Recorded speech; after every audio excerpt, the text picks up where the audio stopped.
হেই everyone, আজকে আমি বানাবো পনির, আলু, ক্যাপসিকাম একসাথে।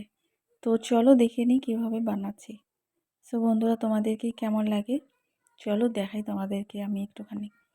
এখানে আছে পনির কেটে রেখেছি, এখানে ক্যাপসিকাম, আলু কেটে ধুয়ে রেখে পরিষ্কার করে রেখেছি। তারপরে এখানে প্রথমে আমরা কড়াইতে দিয়ে দেব পনিরগুলো, লাল করে একটুখানি ভেজে নেব।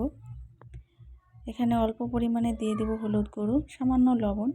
তারপরে এগুলো হালকা করে ভেজে নেব।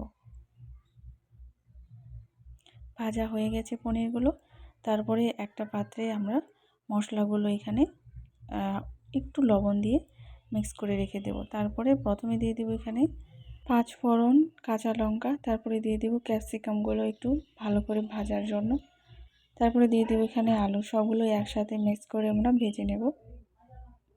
হালকা পরিমাণে লবণ, হলুদ গুঁড়ো দিয়ে আমরা ভেজে নেব। হালকা হালকা করে লাস্টে দিয়ে দেব এখানে আমরা একটু আদা বাটা দিয়ে দেওয়ার পরে এখানে ভেজে নেওয়ার পরে সামান্য পরিমাণে দিয়ে দেব জিরে মশলার গুঁড়ো দিয়ে দেওয়ার পরে আমরা একটু সামান্য পরিমাণে জল দিয়ে দেবো একটু সেদ্ধ হওয়ার জন্য। তারপরে জলটা যখন শুকিয়ে যাবে তারপরে ভালো করে আমরা ভেজে নেব।